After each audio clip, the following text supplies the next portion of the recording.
He's my video guy. We have video of what we did in Prague and Berlin on Super VHS.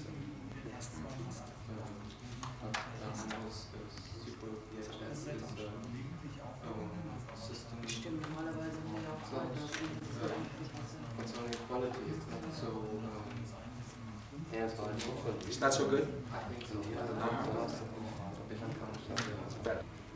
Well, the reason I chose that was because I thought I had something of equal importance to tell the world as the first Copernicus. The first Copernicus, the world believed for 2,000 years that the Earth was the center of a planetary system. And he said, no, you're wrong, it's the sun. And so he challenged 2,000 years of thought. So I think I challenge the same amount. I challenge maybe a couple million years of thought. People define reality with their senses, with their human senses. What they see and what they hear, and they think that is what is true and real. And I say that human senses can't perceive reality. That reality is on the subatomic level. And that for all practical purposes, everything above the atomic level doesn't exist. Because it's changing from one moment to the next. So in reality, human beings don't exist. Did you read Paul Karl Feyerabend, Anything Goes? No. Is that what he says? Yes. Anything goes. That's his message. Anything goes. You can do everything, and you must not be limited to your own frontiers. You have inside yourself and the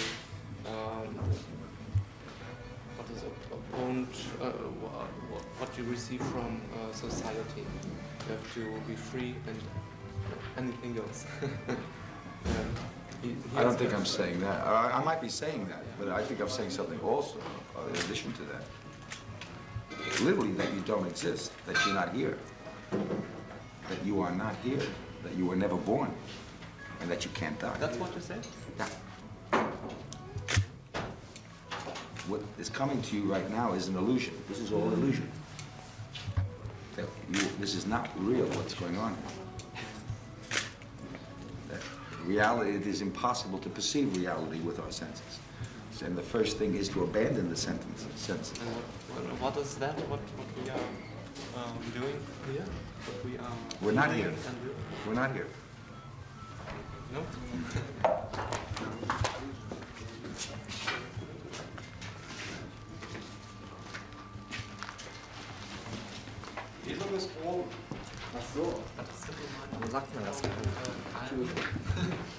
Well, then maybe you should become aware that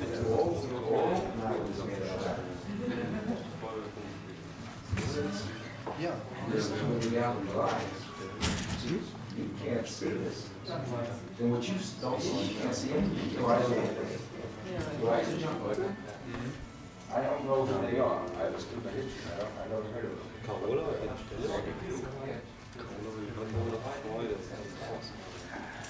Because what I think is what the conclusions I care about learning about finding out things, the conclusions that I come to from putting together all of man's awareness.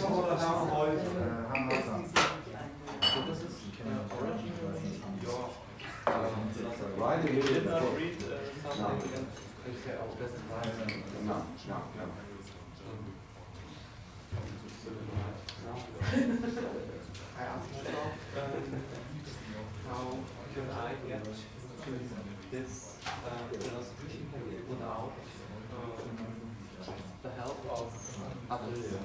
Here, they won't hear it in the first part of the Father to the Son. They won't hear it in the book, but they'll hear it in the third part tonight. You'll hear that philosophy expressed tonight, the third part. Yeah.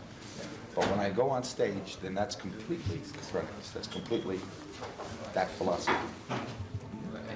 To some extent, maybe I shouldn't even do the first and second things. But since they want me to do something from the book was written. The book was written pre-Copernicus. In those days, I wasn't Copernicus. You see, in those days, when I wrote that book, that wasn't what my head was.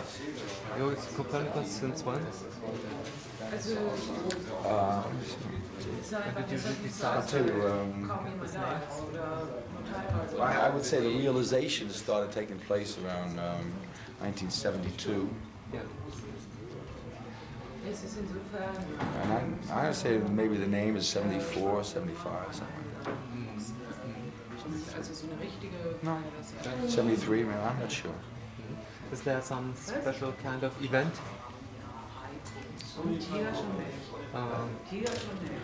Well, it's the pressure of being a performer and wanting to have a name and reaching out to that name and feeling that it was appropriate.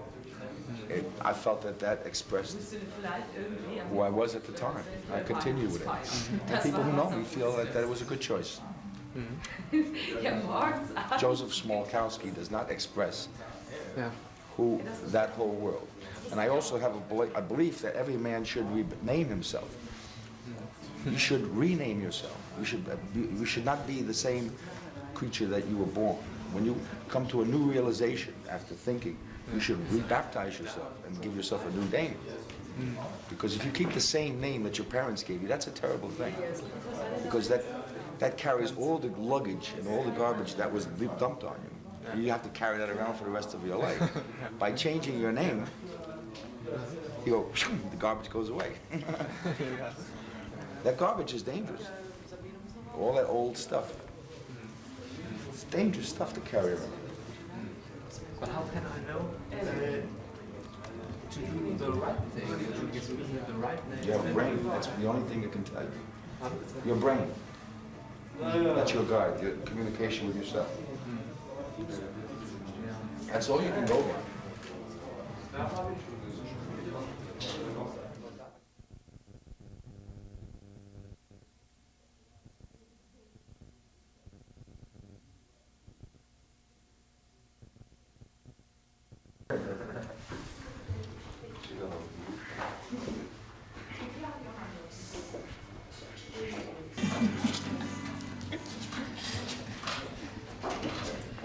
Meinst du, wir sollen anfangen oder meinst du, wir sollen noch ein bisschen warten?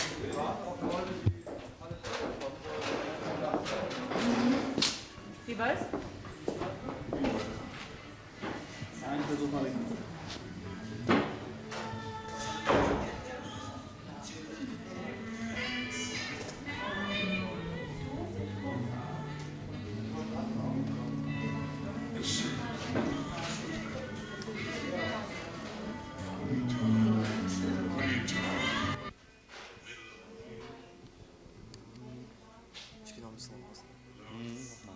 Kannst du mir eine Zigarette da lassen?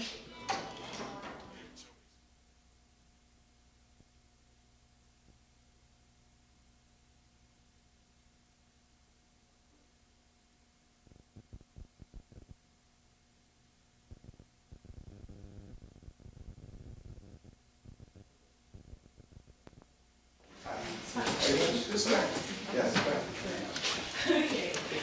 Na, ich darf euch alle im Namen von Prinz recht herzlich begrüßen. Leider sind wir ja heute ein relativ kleiner Kreis, im Gegensatz zu den vorigen Malen. Was vielleicht daran liegt, dass wir nicht an unserem üblichen Termin den letzten Freitag im Monat, sondern eben an einem Dienstag die Lesung haben. Aber es war eine so hervorragende Gelegenheit, dass Copernicus also nicht nur das Konzert in Hannover gibt, sondern eben auch seine Poesie und aus seinem Hannover-Buch liest, dass wir eben diesen Termin noch zusätzlich reingenommen haben.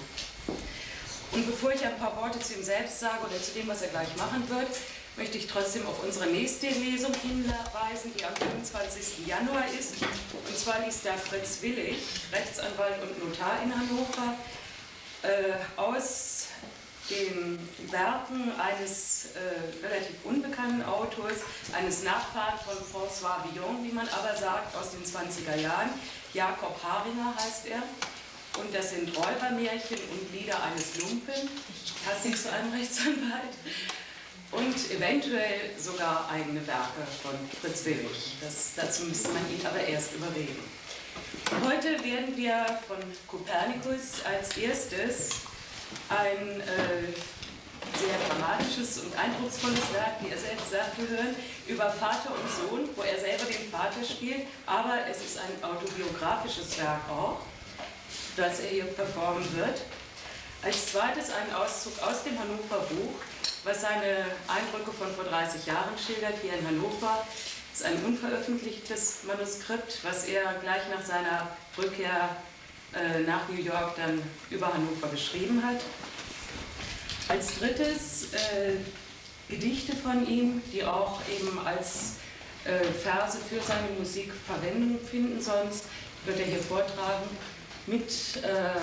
also ohne die übliche Begleitung, aber mit demselben Elan wie sonst.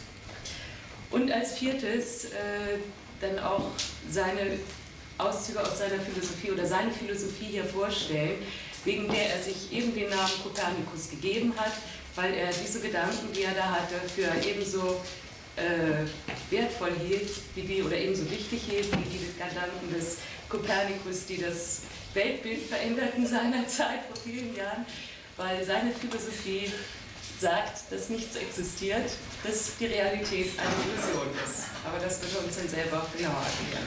Okay, steht auf Bühne. Und vielen Dank. Good evening. Whose dog is that? Who's belong to the dog? Is that your dog? I do a lot of loud, I'm very loud. Ich spreche mit sehr viel Sprache. Und das Hund war... Verstehen Sie? Okay. I love dogs. I do. Basically, ladies and gentlemen, my name is Copernicus, and most of my work to this point is on albums. Basically, this is not the way I perform. I perform on stage with musicians, 3 of which are here. Tom Hamlin, he's a drummer. Fred Parcells is a trombone player.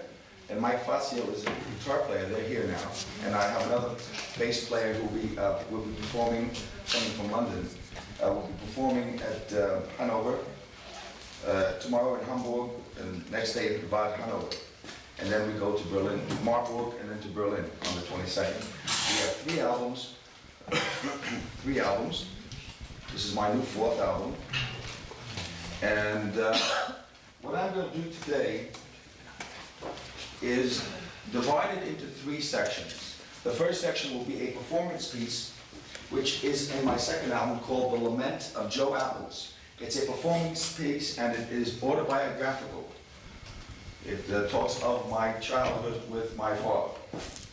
And the second piece is a book. I lived in Hanover in 1961, and I wrote a short novel on that time. It's a period of 2 months. I will pick certain sections from this novel, depicting scenes in Hanover. This novel has not been touched in 29 years, really. It's sort of a history book. And the third section will get into Copernicus's philosophy. Now, all of these pieces that I will read are in my albums, but I will read them without music. And basically, Copernicus, you will be seeing an evolution of Copernicus from a little child to a man in Hanover, Germany, to a person thinking these ideas. And basic idea of Copernicus is that nothing exists. And we will be getting into that through performance on the 3rd section of this day. Okay? So right now, I'm going to go back and change clothes. Take me 2 minutes. And put this here. I feel like a magician. I'll be back. 2 minutes. Excuse me.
All right, let's go. Get over here now.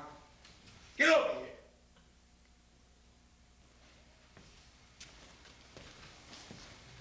Come on over here now.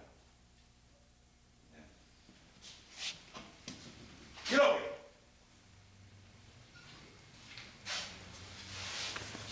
here. Shit is shit. But don't put it on a stick. And you're putting it on a stick.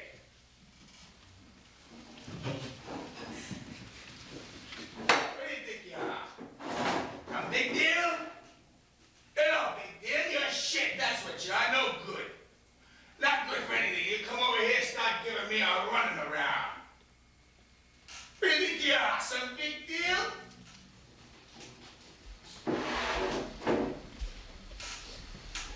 And I've been bullshitted by experts, and you ain't no expert. Don't fool me around. You know, I play the game. You think I care? To hell with it all. And you come over here and start giving me a runaround. That's no way to do. Be a regular guy. You know, I know all the angles. Even the experts try to fool me, and they couldn't do a goddamn thing. And you ain't no expert. You're a little shit. You got some balls you have trying to pull out on your own man. Go out the street, pull on them suckers, but don't pull it on me. You know, when I was your age, I was running a pool room. I used to pick $20 a week for my old man. I used to make $20 a week. They all knew me. Apples. Hey, apples. And when I was young, I used to pick beans on a farm. 35 cents a bushel. The farmer would weigh every bushel. You couldn't fool him. I used to pick 3 bushels a day. I was $1.05. I kept the nickel and gave the dollar home. I had to. My old man burned his whole leg in an accident, was laid up for an entire year. And you got easy. And still you complain. And still you give your old man a running around. That's the way to do. Be a regular guy. Don't pull that shit you try to pull. You try to make a jerk out of everybody. That's no way to do. When I got money, you got it, right? Sure. I brought you into the world. I raised you. Now you're getting big. You give me a hard time, you give me a hard time, you're gonna get one right back.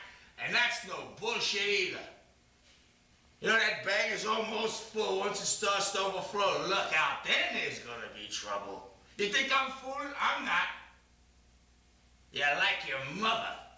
She tries to give me a hard time, but she can't. Nobody gives me a hard time and gets away with it. She thinks I'm always drunk. That's all she's got her goddamn mind. I'm drunk. I've never been drunk in my entire life.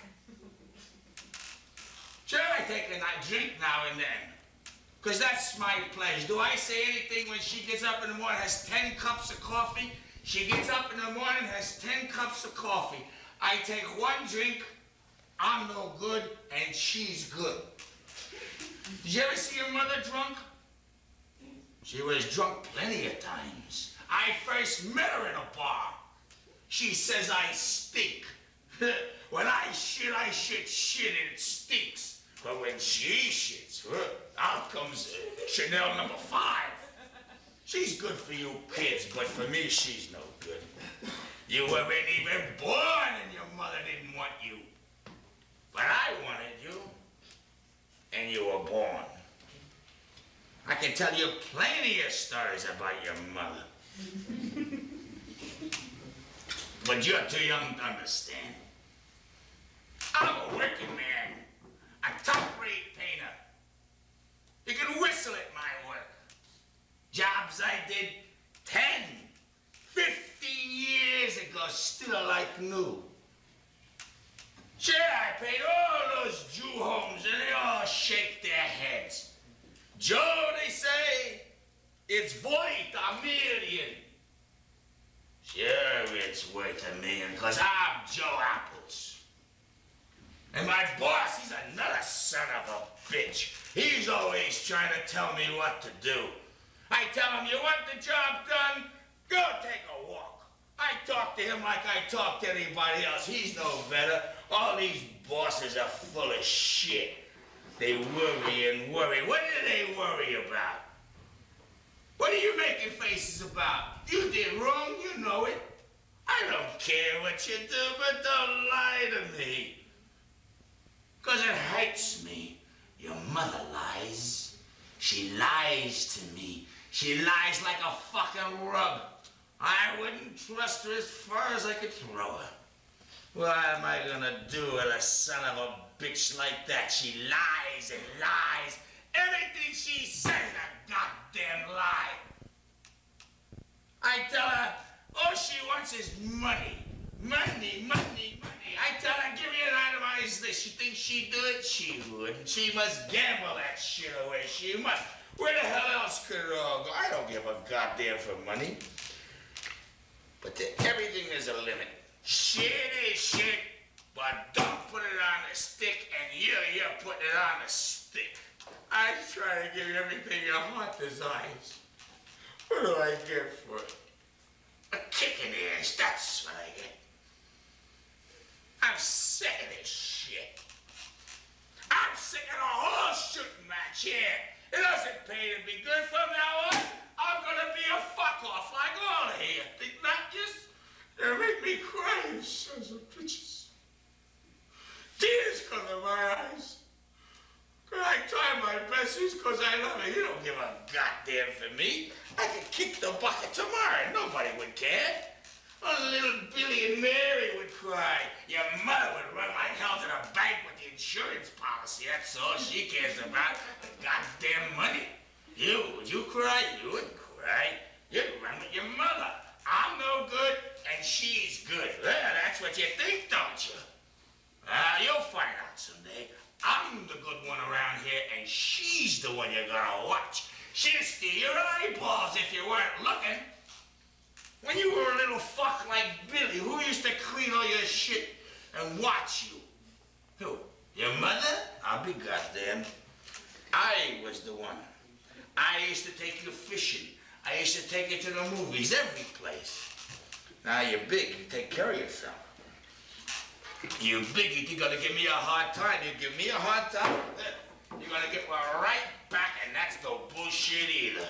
Your mother, all she wants to do is hurt me.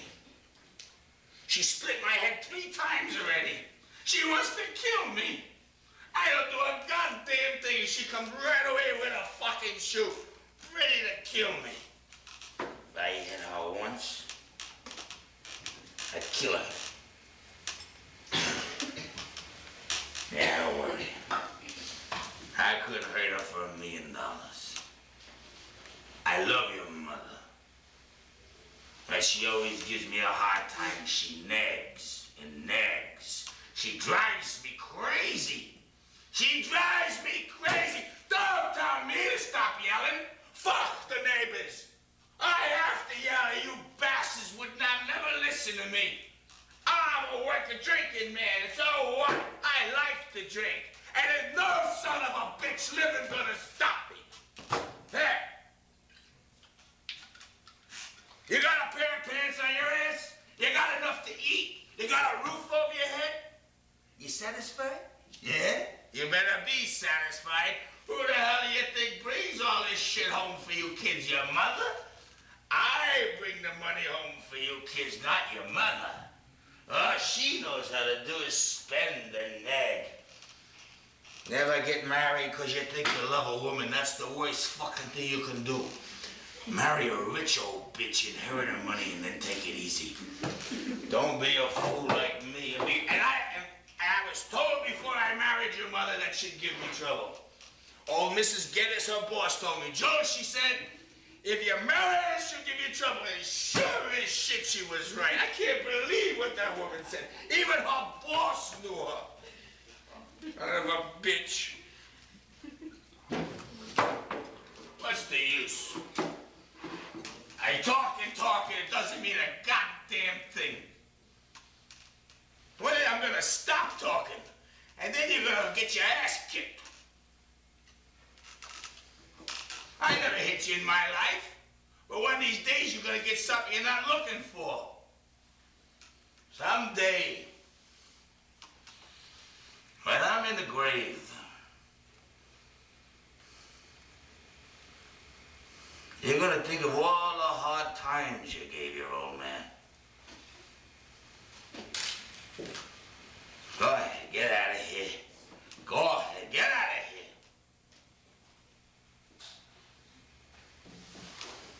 here. Go out of here. Goddamn kids.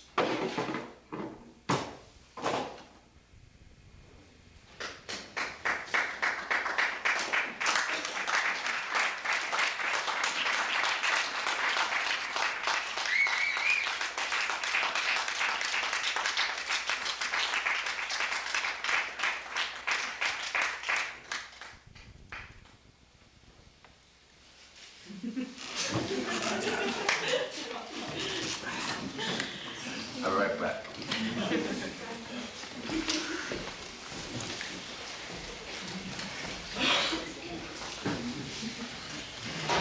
Der Aufwand dafür ist halt für die Leute, die hier arbeiten, immens. Das ist direkt ab.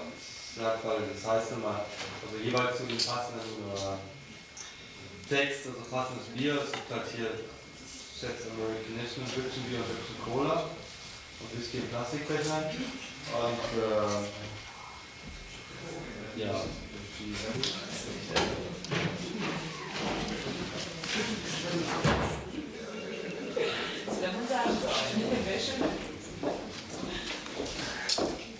I like to change clothes. Because it makes me feel different. I can't imagine doing Joe Apples in this clothing. All right. Number 2. I wrote this book in 1961. I came to Hanover and met a girl called Renata and wrote this book about. It wasn't about her, or it wasn't about me. It was about people growing through each other. And then moving on. And it takes place in Hanover. And so what I plan to do here is read 3 sections.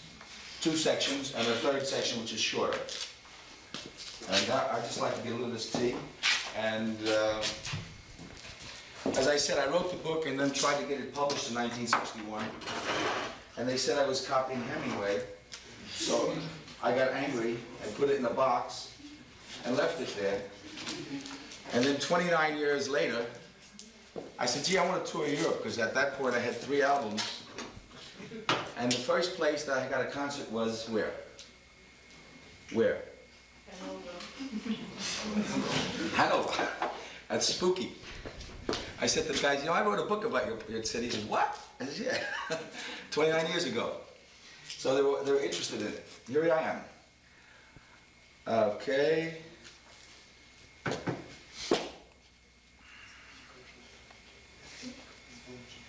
This is basically a comparison. I'm going to read 4 pages of this. She took his arm, so basically it's a story of John, an American, coming to Hanover and meeting a girl from Hanover. She took his arm firmly with her hand. He moved his head. Maybe I should use this mic a little bit. I don't have to work so hard. How's that? Does that sound better? Especially when it doesn't work? Okay. He moved his head away from her and said, I've noticed the difference between these homes with wooden shutters and the modern buildings on Bahnhofstrasse. Around here, the bombs did not come, she said. There are very few of these houses left. All the center of Hanover, all of Bahnhofstrasse, all of Kröpke, all where you live on Escherstrasse has been rebuilt. From 1945 to now. That's 16 years, John said. Renata pointed her hand and said, look at that clock. It stands on a tall column of bricks, but the lights show only the clock. It is strange the bombs did not destroy it. Renata, you have seen war. A little, she said, and remained staring at the illuminated clock. Renata, it's the duty of young people to work for a united world. Only one nation on earth. And who would control it? See over there, that is the Rathaus, the city hall of Hanover. That building is more than 400 years old. They crossed the street and walked in front of the huge building. I bet this building has seen very much, John said.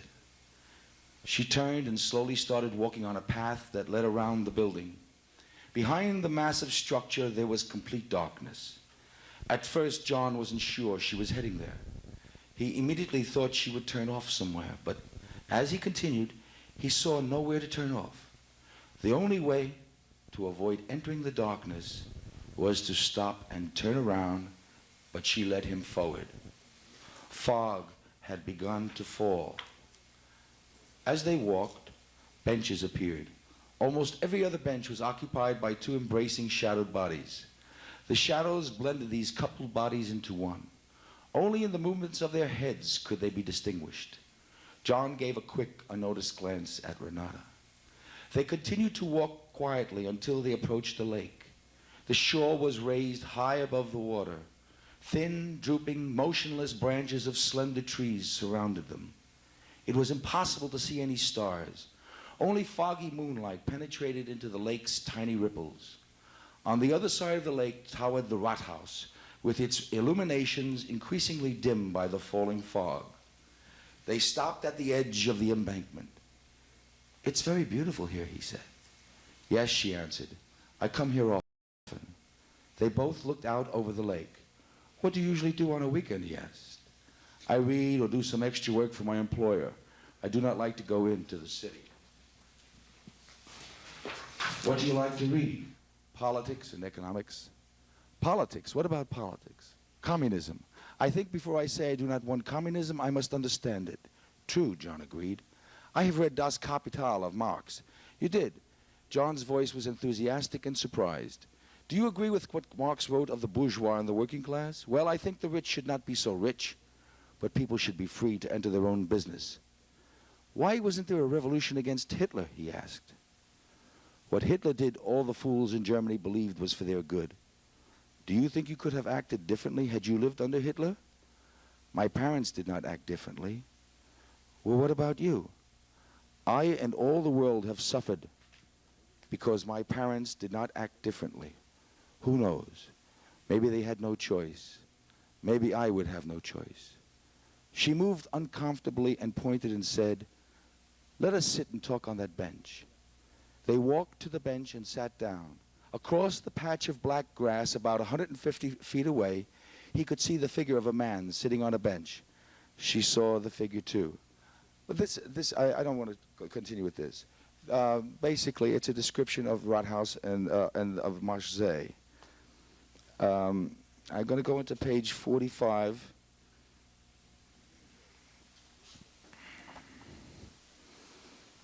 Here is a description of the pessimism that existed in German youth in 1961, which does not exist today, I think.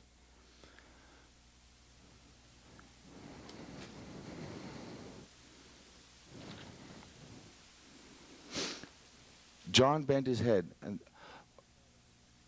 Renata says, "When the war was over, my father had nothing.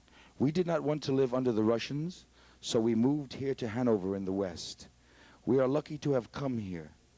You see what happens today in Berlin.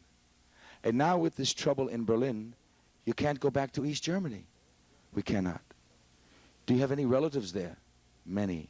All the brothers and sisters of my mother and father are in the East. The war destroyed much in Germany and much in me. Berlin, Hamburg, Hanover, Frankfurt, München, Leipzig, Dresden. Germany is no longer Germany. There are two separate countries. Soon we will be fighting each other, and the bombs will come again." John stared at her. We know what will happen. That is why we think only of now and nothing of the future." I read that because that was true in 1961 in Germany. The German youth were pessimistic. I think that's changed. I think German youth are not pessimistic as she was. You agree? Do you agree? Or are you still pessimistic? You think the bombs are coming? You seem to be a very shy audience. I'll wake you up when I start reading this other stuff. this next poetry. This is the last passage. It goes into Herrenhausen Gardens, a description of there, where it was illustrated by Prince Magazine a little bit. So they go to the Herrenhausen Gardens. John grit his teeth and clenched his hands. I never swear, but let them try to call me to kill. Wait, 1 second. Okay, wait a minute. All right, kill. Capitalism, communism. They're all hungry for power. He looked at her with a strangeness in his eyes. Do you think I believe in my country or any country? You know something, Renata? Someday he jabbed his chest with his thumb. I'm going to do something. I'm going to do something important to make one world. I will. I swear I will. Drink your beer and smile, she said softly. All you can ever do is smile and love and die. John's head was bent, looking at the table. Renata was looking at the top of his bent head. He raised his head and saw her face smiling in the sun, her hair slightly over her eye. His serious face lightened and their eyes held each other. Let's go see the gardens and the mansion, she said. He nodded slowly and stood. She took his jacket and stood, leaving her drink unfinished. Together they moved out of the enclosed area. After walking a short distance, they could see through several rows of trees the 17th century mansion reflecting the sun from its white sides. Stretched out in front of the structure lay the rigidly designed Herrenhausen Gardens. They walked through the tree area and followed the pebbled walk to the front of the mansion. It still maintained a sophisticated, majestic quality. Who built this mansion, John asked. Ernst Augustus.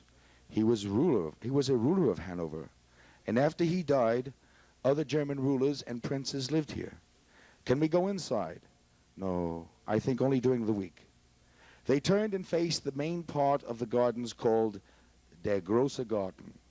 The entire format of the huge grounds was symmetrically arranged into geometrical shapes. The main garden was divided in half by a path leading through its center. They stood at the foot of the path. The plots of flowers were shaped in rectangles, squares, triangles, and circles. Exactly what was at their left could be found at their right. The formal design of the garden was mathematically arranged, organized. Nothing was out of place. I have never liked Herrenhausen Gardens, she said meditatively. So why'd you come? To show you. I enjoy coming here, but I do not like when nature is cut into squares and circles. I agree with you, he said. John, there are many men who are like these gardens. They think always. To do something, they must sit down to discover if it goes with logic. They never do anything because they want to do it. The same with these gardens. They are only half gardens. There are flowers and bushes, but no natural spirit. These flowers want to grow, but they cannot. They are always being cut. And a man who only thinks is only half of a man. He keeps cutting with his thoughts what his nature really wants. Well, it's so darn hot here, my nature is telling me to take off my clothes. Should I do it? Yes. Why not? Because I'll be thrown in jail. See? You're so logical. You have everything thought out. He was smiling at her. Take off your clothes, she told him. I will do it for you. He laughed, amused by the thought of her proposal. Do you always think about sex? I do not speak of sex. He looked away at the gardens and added, where are you taking me next? If you do not want to take off your clothes, then we will go to see the fountain. He nodded his head with a smile and said, let's go see the fountain. They continued walking down the path that led through the center of the garden. The path was slightly crowded with people going in both directions, admiring the flowers and the statues. John took out a pack of cigarettes and asked, want one? She shook her head. If I smoke, they will think I am a streetwalker. John put the cigarette in his mouth and lit it. They walked, admiring their surroundings.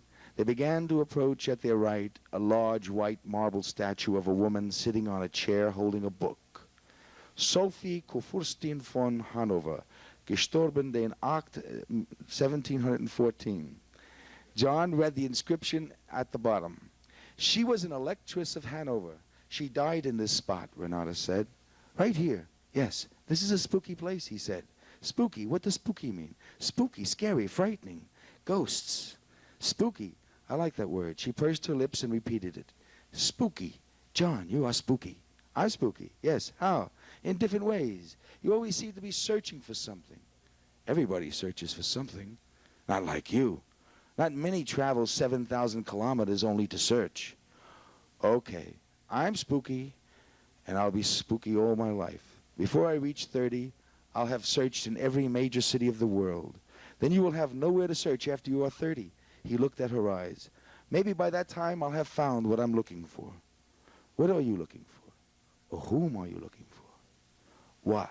Through whom? He answered. Look there, she said, and pointed up.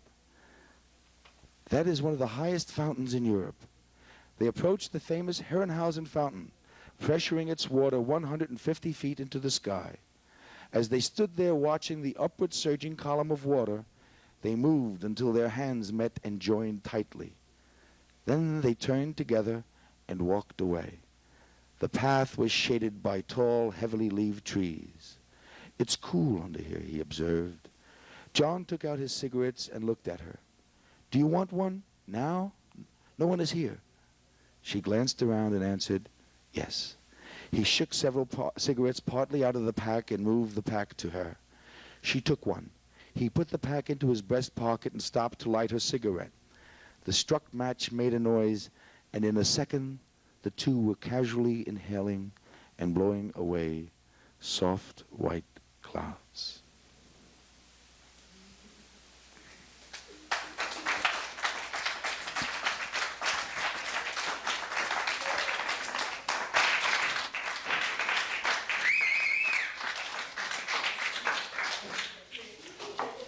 I hope the Herrenhausen Gardens is still there, because I haven't been there for 29 years. They are. Okay. And Sophie is still there? Yeah. Does anybody have any questions so far onto what we've done so far?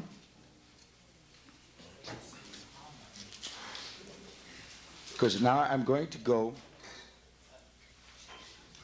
into the next portion of our program tonight.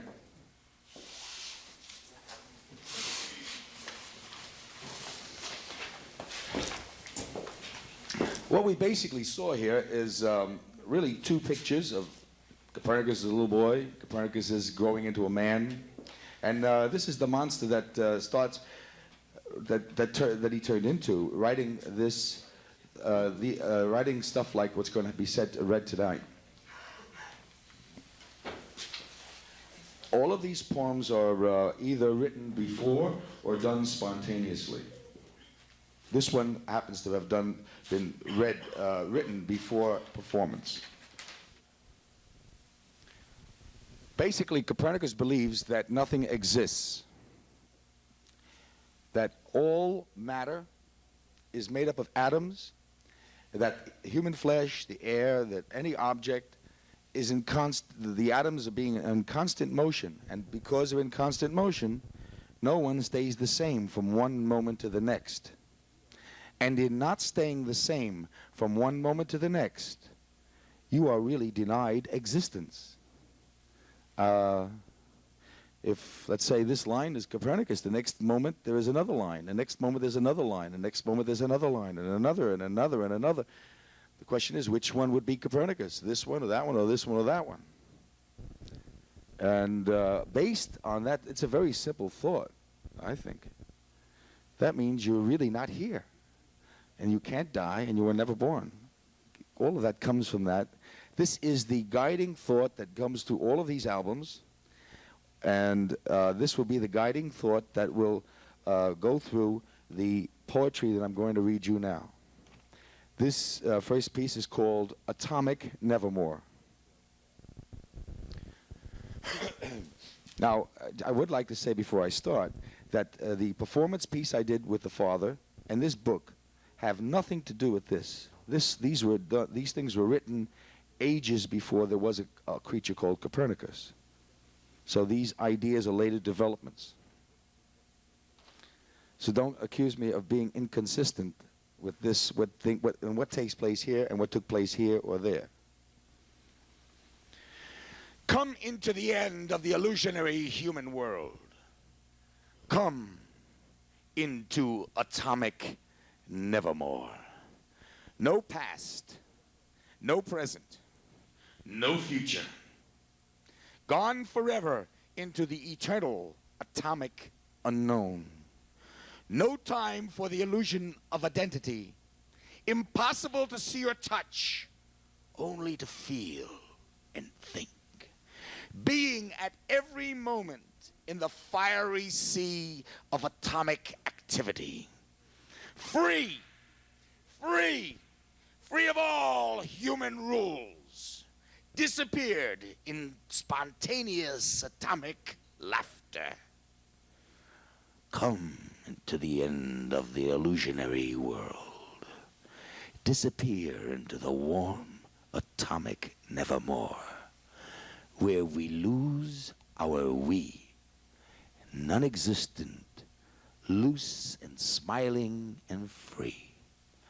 Come, come, come, come, come, come, come.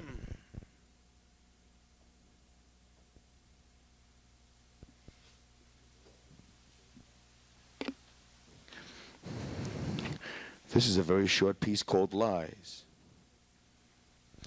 To the desperate who have no inner peace.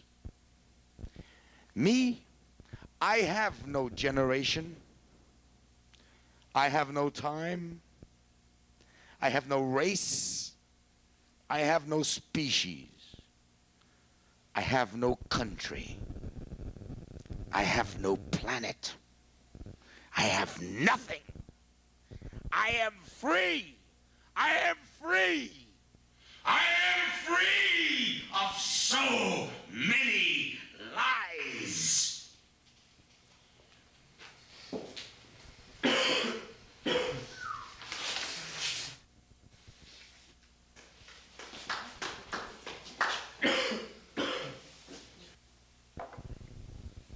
And then it seems, this is called Hurl Silence. And then it seems, if I had anything to say, I would hurl only silence to the world, allowing the atomic and subatomic particles to make all the noise, realizing my own illusion and my own nothingness, and selfishly stay in non-existence forever, staring at the rest of humanity stabbing themselves with their ignorance, like a drop of water that sticks to a leaf, waiting for the sun to take it. I should just stay in silence and find some food somewhere. Somewhere with an inner silence that reaches to the universe. Anything other than survival is ego illusion of the senses. And that is the bottom line. What did the dinosaurs leave? What will humanity leave when it's gone? And it will be gone. A grass-covered Empire State Building? Silent asphalt melting in the sun? With the irresponsible wind whistling through disappeared humanity in the dust-to-dust cliche? The silent dust that made so much fury. I should just stay in silence. But I don't.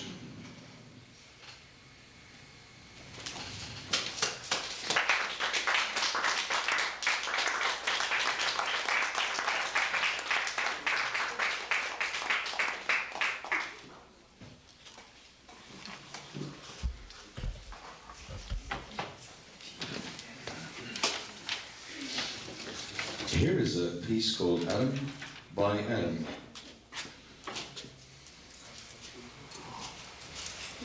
Copernicus is very angry at humanity in this piece.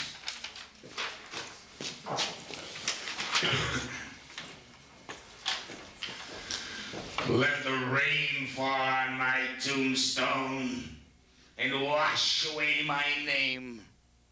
And let me lie in my unmarked grave in the earth, revolving around the sun, unconscious, skinless, and at complete rest. Let the atoms that make up my bones dissipate and return to the earth. Unconscious in rest, returning to Mother Earth. Free of humanity.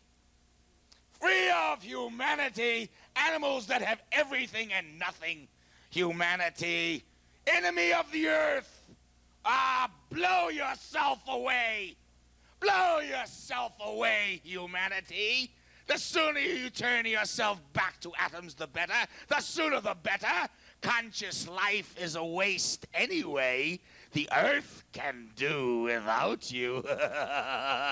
Let me lie in my unmarked grave, unable to see and hear and feel, revolving around the sun and skinless, returning to the atomic sea, atom by atom by atom by atom by atom.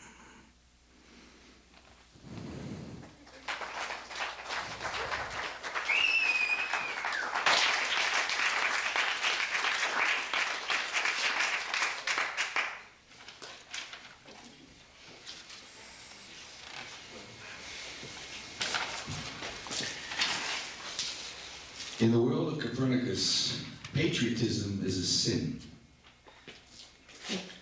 He has no country or planets, and unfortunately he picks on the Marseillaise in this particular piece. It's called Not Him Again. Oh, no! Oh, not him again! Not him again! Oh, not him again! Oh, no! ¿Es pas francés? ¿Es que tú hablas francés? Yo hablo español, porque cuando yo hablo español podía ver toda mi vida, toda mi alma, volando por toda mi sangre y dejando todos mis huesos volar al universo. Take it now?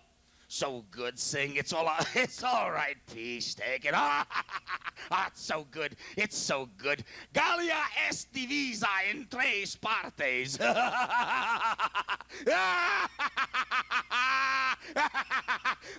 Et alors, nous sommes dans les sons. Est-ce que tu connais Paris? Paris, qu'est-ce que c'est ça? Paris, ça c'est Paris. Paris n'existe pas. Tant. Allons, enfants de la patrie, le jour de gloire est arrivé.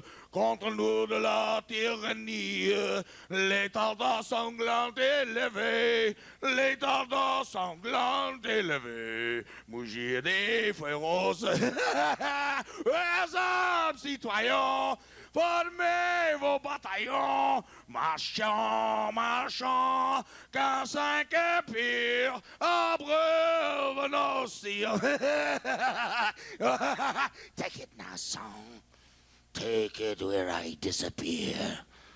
I've left humanity. I've left humanity. I'm in my heart and dream. I'm in my mind. I've left my body. I've left my body. My mind has allowed me to leave my body. I've left my insecthood. I've left my fishhood. My algaehood. My gorillahood. And in the sense of the atom, I live. I live. Because it gives me the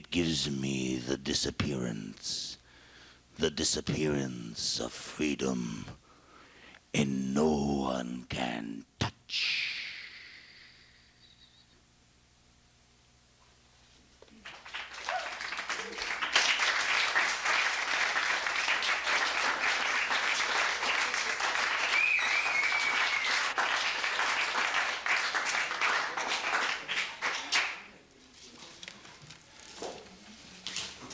I see. Well, this poem says pretty much the same, but it's done in a very different way.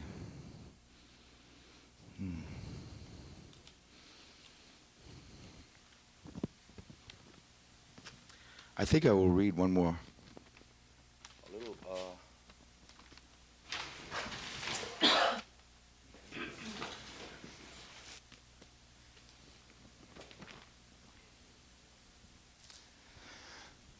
This is a this is a sort of a normal piece.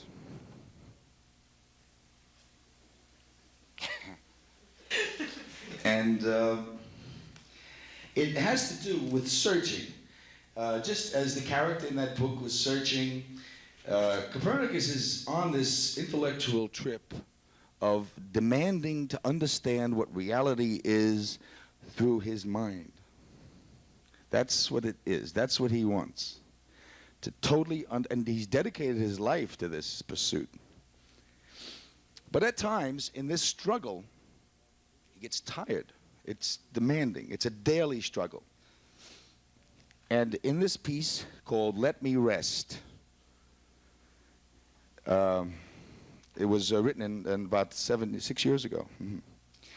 And it's on our first album.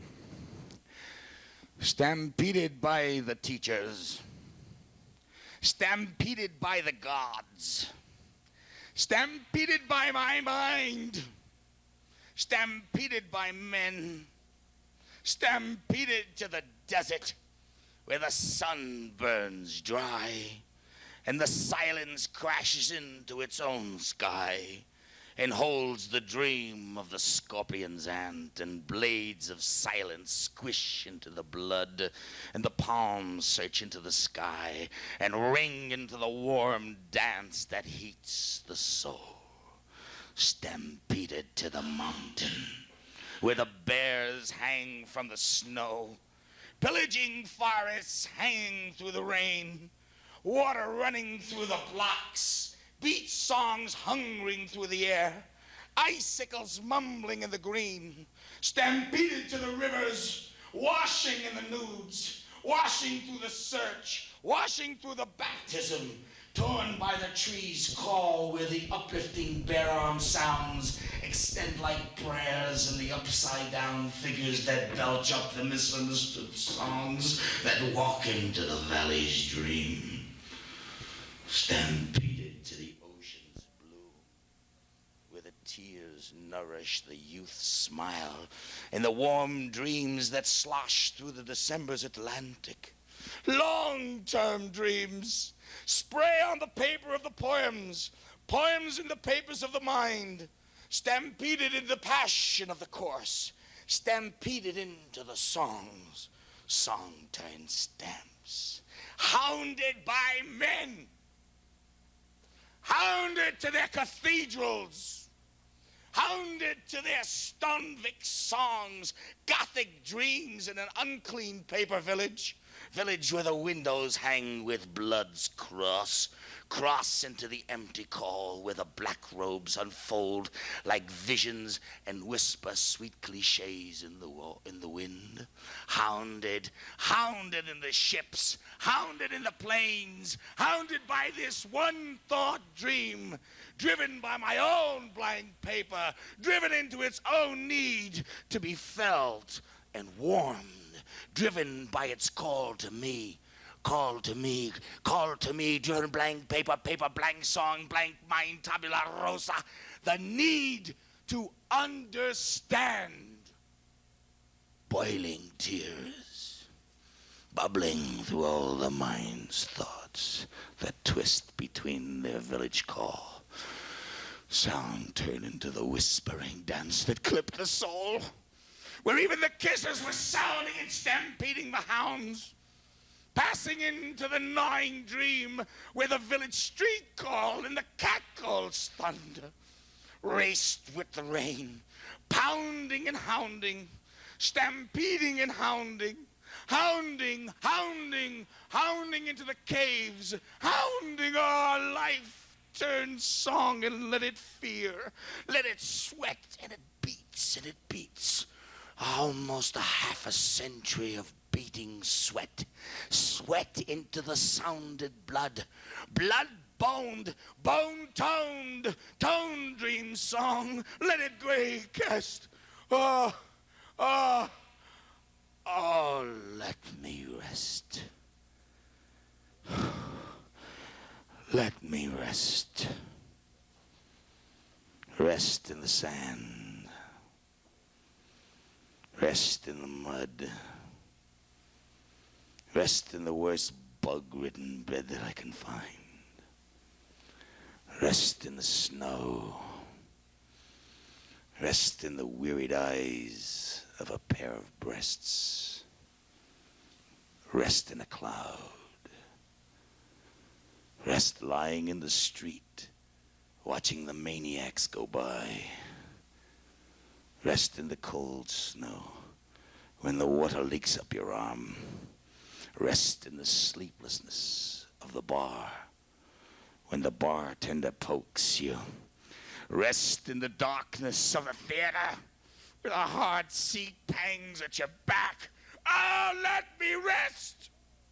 Rest in the hard bench of the church where you look up and see gold, fancy architecture, and colored windows. Rest in the sea where the salt gags your lungs. Born in the egg, sworn in the egg. Ah, let me rest. Oh, let me rest. Let me rest. Let me rest. Let me rest. Let me rest. Let me rest. Let me rest. Let me rest.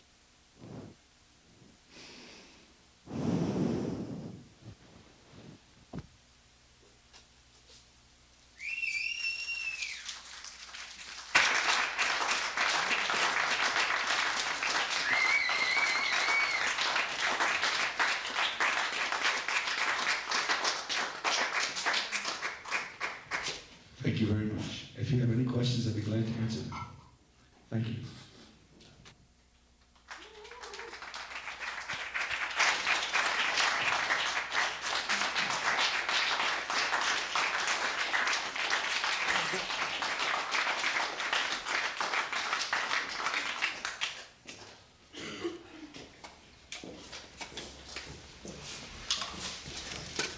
That's it.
I have a question, because you always talk of Copernicus as if it was somebody else than you.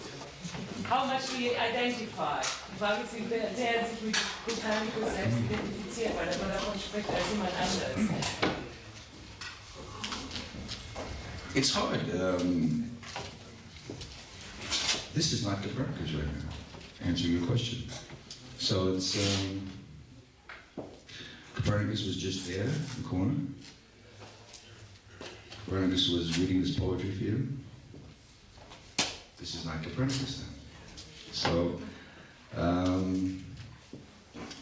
don't go to a psychologist or psychiatrist and let him explain that. But that's my answer to you. It's, I think I have about 2 or 3 voices in me. Is that the schizoid paranoia or something? Or I think we should all have different voices. We do all. Whether we let voices free is something else. But I think we have, there have been some cases of people having 25 voices. So I know I have at least 2, and they're in conflict. Well, that's Freudian, isn't it? The id, the ego, the superego. Isn't that Freudian? Yes. Yeah. So I mean, isn't that that's the answer to the question. Joe Smolkowski is a very normal creature who works hard and makes money, and Copernicus spends his money, and Copernicus has all the fun. Whatever that. Am I answering it better? It's that primitive force inside of you that chooses where to go. I always thought that someday that there is a conflict here. That if Copernicus completely took over, I'd probably be dead in a day or so. If Copernicus took over, Joe Smolkowski sort of protects Copernicus. There's but at the same time, Joe gets. But I don't know if I've answered your question. I'm trying to. It's not an easy question there. So how could I say right now this is not Copernicus? That over there a minute ago was Copernicus. So. And sometimes, you know, when that force, when that inspiring, all-consuming force is being expressed, that is what I call Copernicus.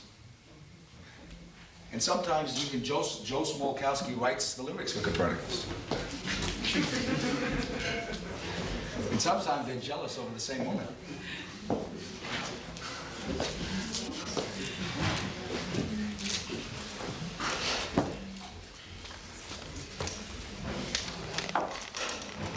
Any other questions?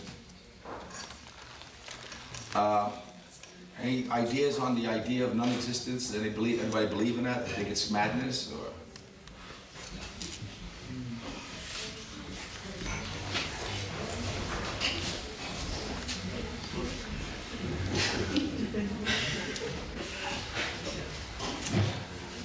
I guess it's hard to get the point, but just one explanation. Yeah, but it's a simple idea.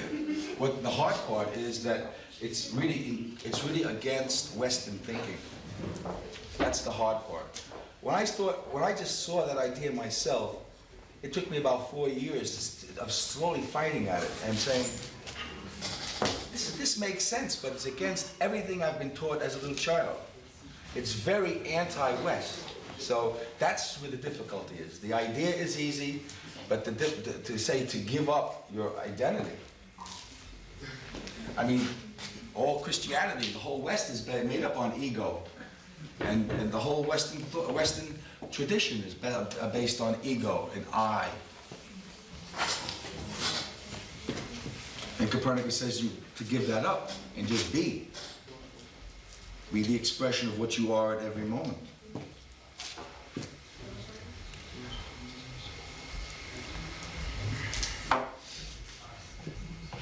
We, as I said, we have 4 albums out, and this last one, the CD, is outside. They have it at the booth over there. It's, I worked 3 years on this album. I will be performing a lot of pieces of this album in Hanover, not tomorrow. Tomorrow we play in Hamburg, but at Bad in Hanover. You'll be able to see us with our musicians, and you'll see Copernicus in a different kind of a performance.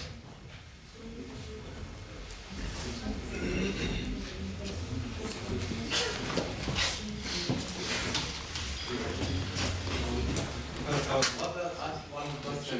What does Copernicus want? What's the message of Copernicus behind all that? Are there different I think, ideas? yes, I think so. There's lots of ideas. There's rebellion in Copernicus. He's rebelling against Western ways. He's rebelling against the idea of ego. He's rebelling against people who think that this is reality, that everything you see with your senses this is reality. People who define what they see with their senses as real. He hates that. That to him is not real. It's junk. But people deify that and say, this is real. This is my house, my country, my planet. I am German. They're proud of that. You know, I was talking to a guy on a plane, and he says, the German people must go back to their roots. I says, back to their roots. what is he talking about? I mean, your roots are really in Africa. I mean, man evolved in Africa. So is he saying that that Germans should go to Africa and find their true roots? I mean, where did our Germans come from? All humanity evolved in Africa. Does he think that Germans came out from parachutes and landed in Germany? No, they evolved in Africa. I do a piece on my second album called White from Black. There was a time when all humans were black. There were no white people. That's a later evolutionary fact. I don't think he liked that. I had a very interesting thing. I was just in Prague with a Czechoslovakian aristocrat. And he goes, my family goes back 400 years. I says, oh yeah? I said, my family goes back 4 billion years, you know.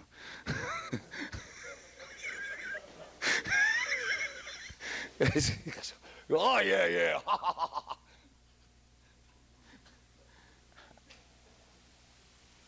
So Copernicus is against deifying this space and having a consciousness. You can be a doctor, you can be a lawyer, you can be a store owner. If that's in the process of you being what you are, and that is an expression of your soul, there's nothing wrong in that. But don't deify it. Don't say this is real, because it's not real. Copernicus says that perhaps in one piece that I do on stage, that maybe there is a place that doesn't change, that's somewhere in the subatomic level. That's possible. Before, we used to think the atom didn't change. We used to think for many thousands of years that the atom was the piece of matter that never changed. But now we know that the protons and the neutrons and the electrons are made up of quarks, smaller particles. Now, we don't know if the quarks are made up of smaller particles. So it's even the electrons and neutrons are made up of smaller particles. So those elements of the atom themselves are changing. So the atom itself doesn't exist. Your art, your acting, your reading, isn't it a part of existence for you? No, it's not an existence. It's a being. I'm being what I am. I'm taking whatever energy brings me here and gets me to do this. I'm not too sure why I'm here. I'm here. I sometimes feel like, I don't know, what am I doing here? You're here because you exist. Well, what am I standing here doing this for? Why? What is this? I don't understand it. Who's got me by a hook here or something? I don't know. What am I doing here? I'm here. I'm being. Whatever force is taking me to do all this. I don't know. But this is what I see. And I'm here, doing it. So it's not an existence. Because it seems to me you still haven't picked up the idea that if something is changing from one moment to the next, I say that it has no existence. Okay? That's my terms of defining what it is and what is not. You have to stay the same from at least one moment to the next. If you're different, how could you say you exist? You don't exist, you're something else. Right? So the important thing is that being at every moment, this is the trick. To be at every moment the spontaneous energy that you are, expressing that. Just being that and expressing it. That will make life heaven. And I have faith in that. I really have faith in that. If we had people who really believed in that, we wouldn't have wars. There'd be no point in me trying to get somebody's money, hit him on the head and take his money. I mean, I would have a different consciousness.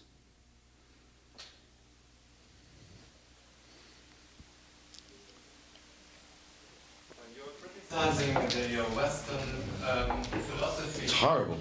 But you're accepting scientific theories like the atomic theory. Isn't that a contradiction? It's a theory? Have you ever been there? In Hiroshima? There's a place called Hiroshima, Nagasaki. We have atomic submarines. We have atomic nuclear plants that produce energy.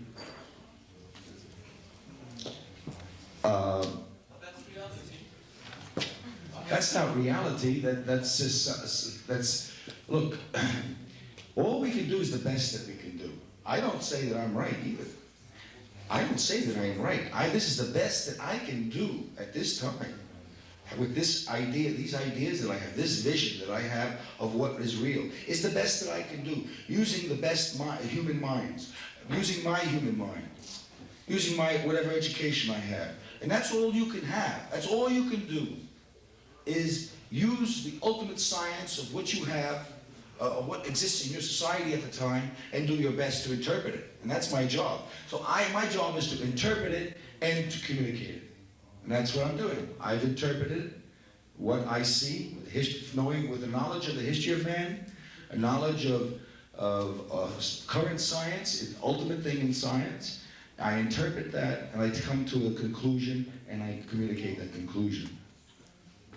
Whether those scientific discoveries... Tea is good. It's good for your vocal cords when you scream too much. I will be screaming a lot tomorrow in Hamburg. I'll finish Hamburg on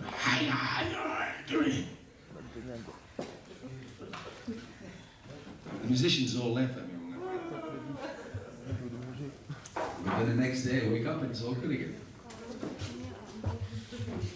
Any other questions?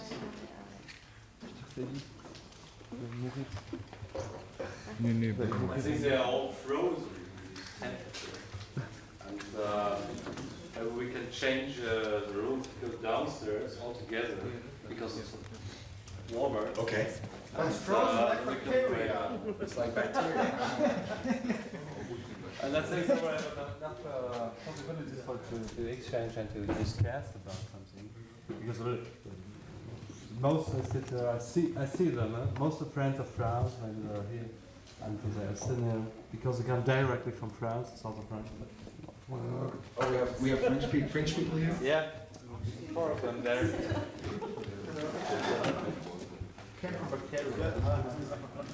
Bonsoir, monsieur, mesdames, mademoiselle. Vous parlez bien anglais? Bon, j'ai chanté la chanson La Marseillaise ici. J'ai habité à Paris il y a 29 ans. Also in Luft Marseille. Hein? Marseille. Marseille. Chante la Marseillaise un peu, Francis. Vas-y, Francis. Il est très difficile pour moi de rencontrer un concert de Paris. Vous venez de Paris? Non. D'où venez-vous? Marseille. Marseille. J'ai voyagé encore à Marseille. Il y a beaucoup d'années.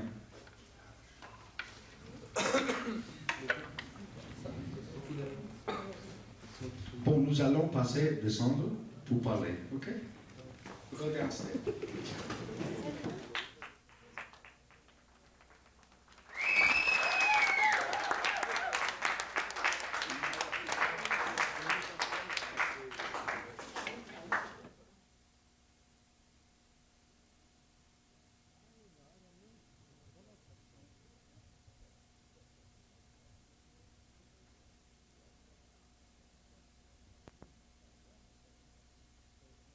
Tried that before? What? Never. Okay. Yeah. Wait 1 second now.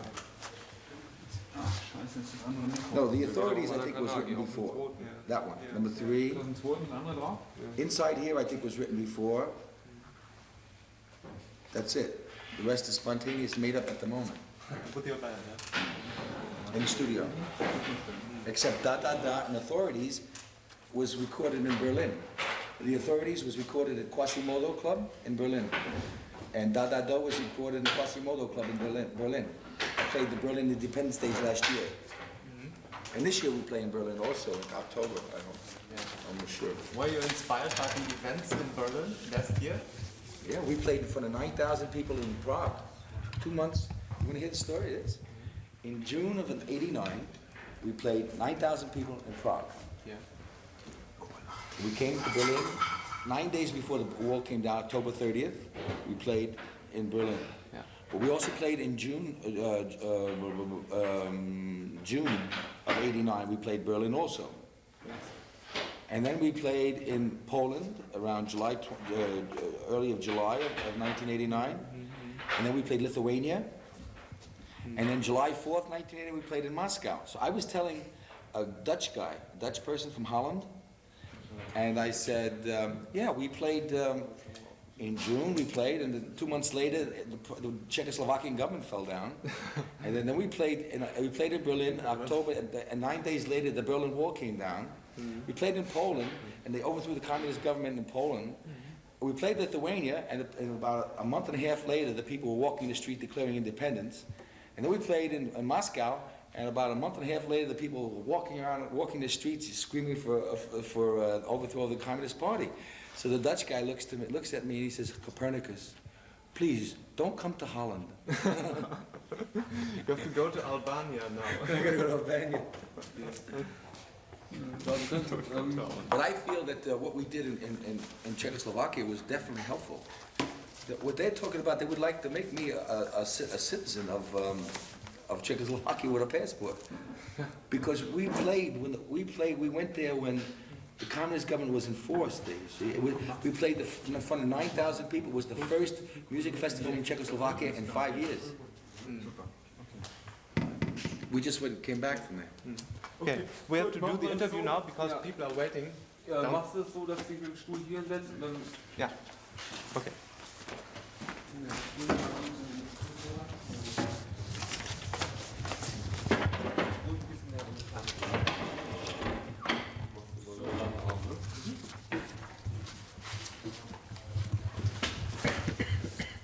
Zusammen die weiter.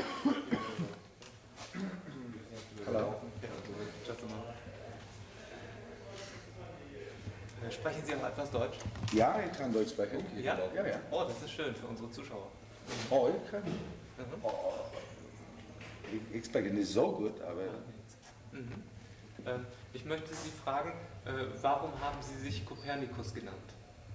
I put the question in English. Why did you rename yourself Weil Copernicus? ich habe etwas zu sagen, das ist wichtig wie die erste Copernicus. Die erste Copernicus hat gesagt, dass die Welt war nicht das Zentrum von unserem System. Und man hat für 2000 Jahre geglaubt, dass die Welt war in die Zentrum. Und ich sage auch etwas, das man glaubt, hast geglaubt für 1 Million von Jahren. Ich sage, dass was man sieht mit seinen Augen und hört, ja, und was alles, die Sensors, das ist nicht Realität. Die Realität ist mit den Atomen in die subatomic Welt. Und oben von den Atom gar nicht existiert. Ja. Weil alles gewälzt. Alles wechselt. Welche Folgen hat denn what consequences does this message have? Diese ist eine Revolution Philosophie. Das ist etwas sehr schwer. Aber was sollen die Menschen tun, wenn sie das glauben? Ich existiere nicht. Du musst sein, was du bist. Du musst sein jeden Moment, was du bist. Du musst mit ihnen sprechen und du musst machen, was sagt diese Sprache. Und aber jeden Moment. Nicht was die Societät sagt, was du sagst. Wie sind Sie zu diesem Glauben gekommen? How did you get to this theory? Allein, weil ich wollte mein ganzes Leben, ich suche diese Antwort. Mhm. Und was hat Ihre Kunst damit zu tun? Aber ich war in Indien und Indien hat ein bisschen Influenz mit mir. Aber nicht so viel. Mhm. Wie beeinflusst das denn Ihre Kunst? How does this theory influence your art? Diese Theorie ist die Inspiration für meine Art. Das ist Alamy Records Disc. Es spricht von dieser Theorie. Die Texte auch. Also Ja. Alle die Welt. Mhm. Können Sie einen Text mal auf Deutsch vielleicht übersetzen? Can you translate one of the most essential texts into German language? Can you try? Okay.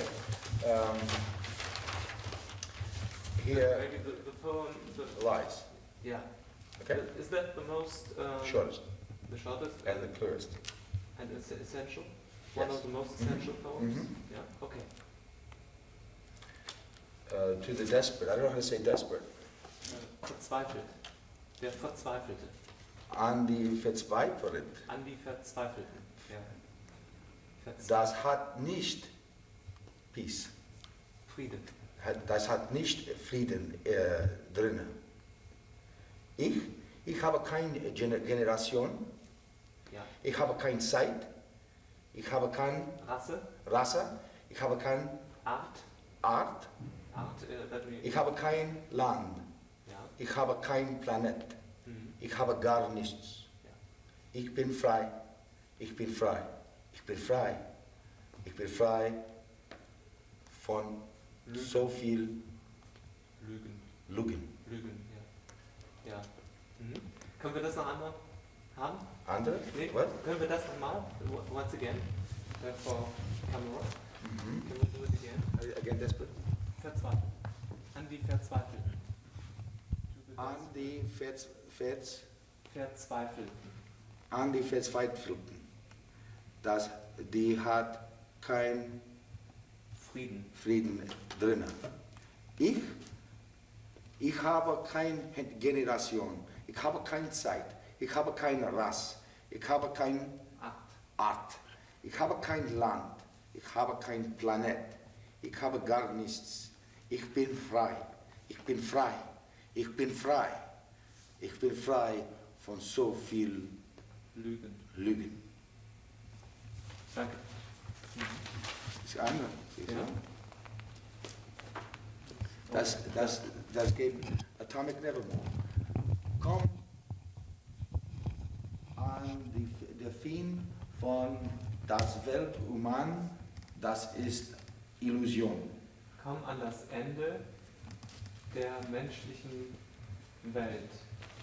Come into the end of the illusionary world. Komm an das Ende der illusionären menschlichen Welt. Ja. Gibt es kein Past, kein Zukunft, kein Präsent. Gegenwart. Ja.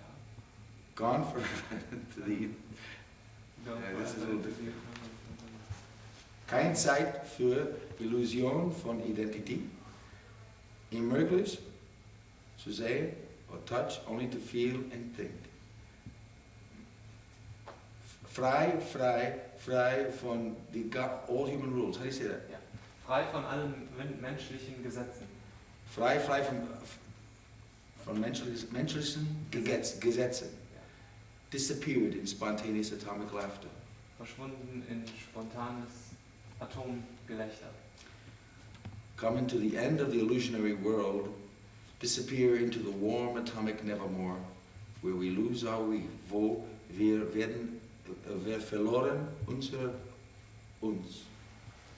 Non-existent, loose and smiling and free. Okay. Thank you.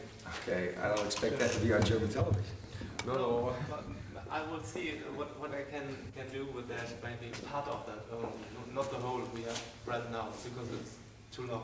Yeah. But maybe 10 seconds or 15 seconds, so our spectators can hear Copernicus speaking German, and they will be, they would like to see that or to hear that, because I've got only English language from your performance.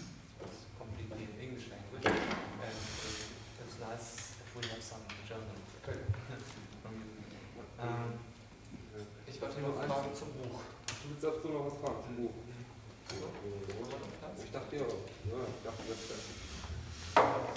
I just want to ask you one or two questions about your book.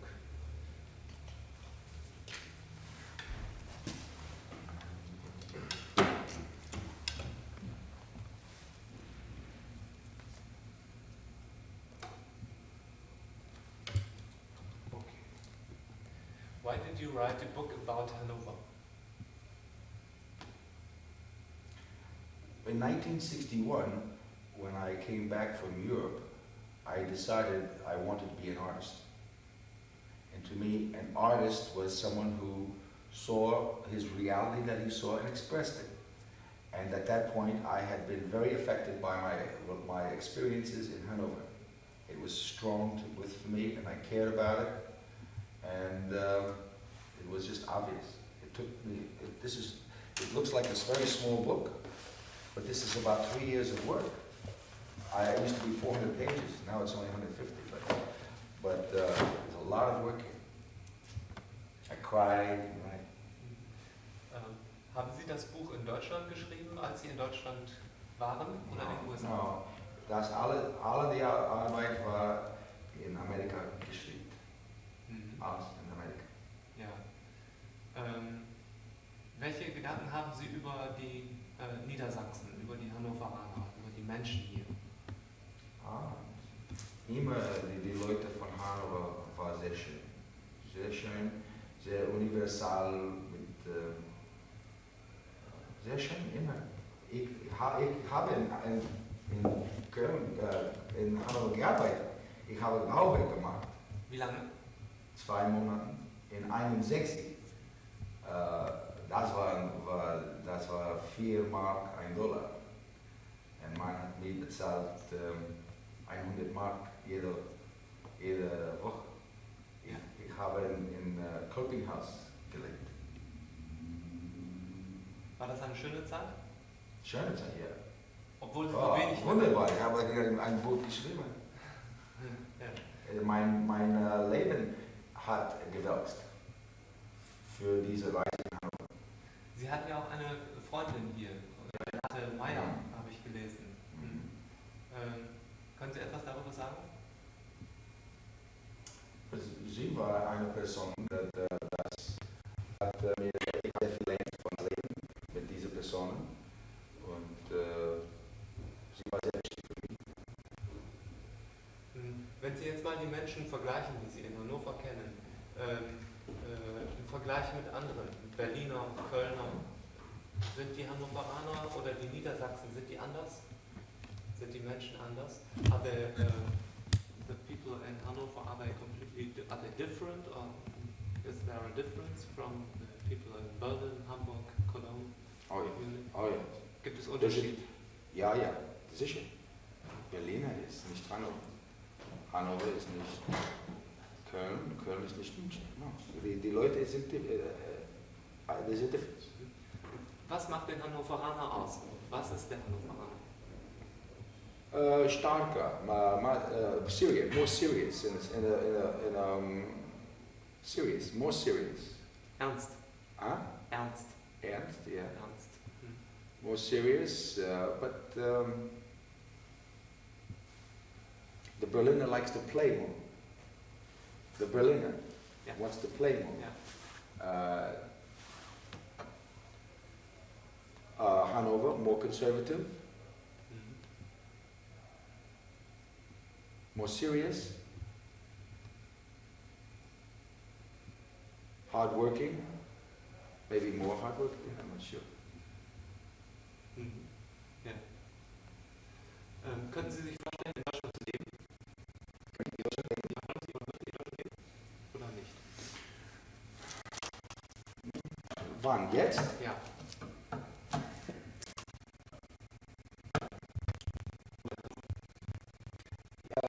Genau, das ist so. Ich weiß nicht, und ich glaube, dass viele, ich weiß nicht, jetzt, New York ist mein, wenn ich bin weg von New York für 6 Monaten, wo ist New York? Ja. Mhm. Gut. Okay. Ja, danke schön. Bitte schön. Prima. So your audience is waiting. Ja, okay. Ich glaube, wir gehen runter.